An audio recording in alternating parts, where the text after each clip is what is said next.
هذا انتهى وقته في الحرب العالمية الثانية. هذه هي الأمم، ما هي 190 أمة.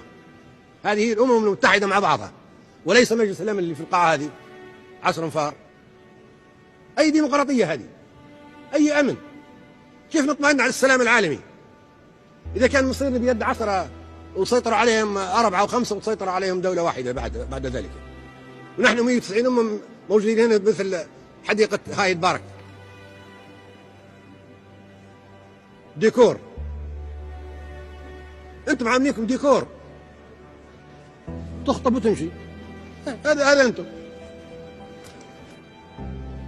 محكمة العدل الدولية هذه مؤسسة قضائية دولية، قراراتها تطبق على الصغار وعلى الدول العالم الثالث، وترفض تطبيقها الدول الكبرى. وكالة الطاقة الذرية الدولية مؤسسة هامة في الأمم المتحدة، وإذا بها اكتشفنا أن هي مسلطة علينا نحن فقط. مشكلتنا وكالة دولية، إذا كانت دولية تخضع لها كل دول العالم. مجلس الأمن مسلط علينا، وكالة الطاقة الدولية مسلطة علينا، محكمة العدل الدولية مسلطة علينا، وهم في إمام منها. هذه ما هي أمم متحدة، هذا ما هو عدل، هذا ما هو أمن. بعدين حرب العراق أم الكبائر.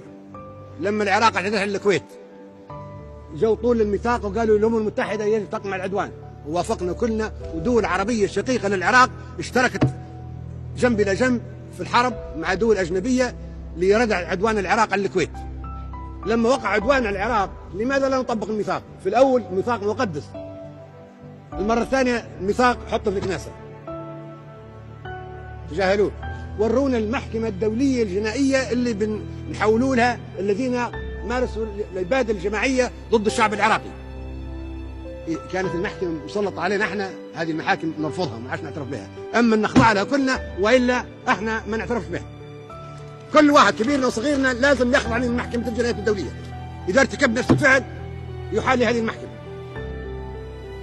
احنا ما حيوانات زريبة يذبحونا في العيد كما يشاءون. احنا أمم عندها الحق أن تعيش بجدارة فوق الأرض وتحت الشمس، ومستعدة تقاتل وتموت وتفنى ولا تعيش تحت هذا الوضع. وجربونا.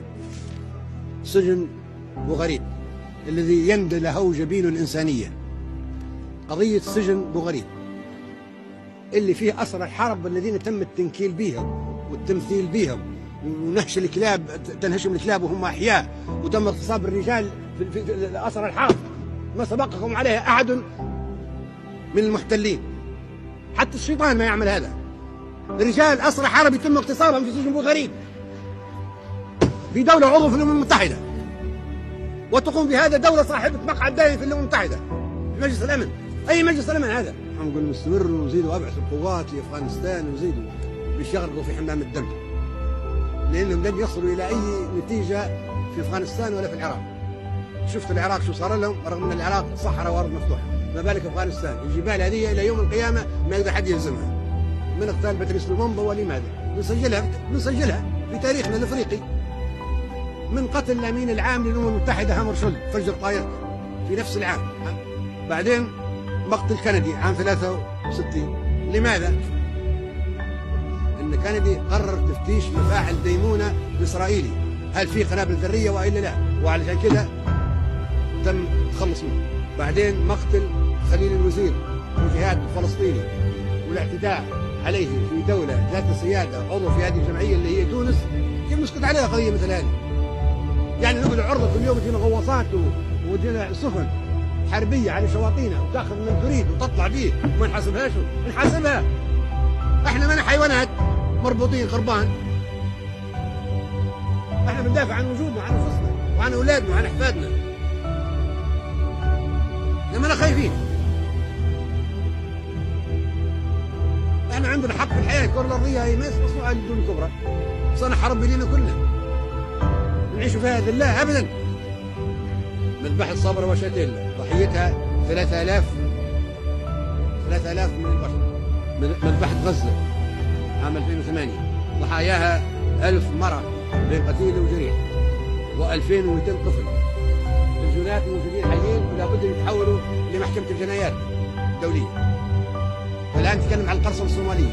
أنا نقول لكم الصوماليون ليسوا قراصنة، نحن القراصنة، نحن اللي اعتدينا على الأسماك وعلى رزق أطفالهم وعلى مياههم الاقتصادية ومياههم الإقليمية أولادهم. أنتم اللي حرقتوهم، درتوا لهم المحارق ودرتوا لهم الهولوكوست ودرتوا لهم فران الغاز في أوروبا. أنتم اللي تكرهوا اليهود مش احنا آويناهم وحميناهم. أنتم طردتوهم وقلتوا لهم عدوا قاتلوا العرب. خلينا نصلح الحقيقة. انظروا شن دار طيطوس، شن دار هادرين، شن دار ادوارد الأول، ايش عملوا في اليهود، شن دار هتلر. أنتم تكرهوهم، تكرهوا السامية.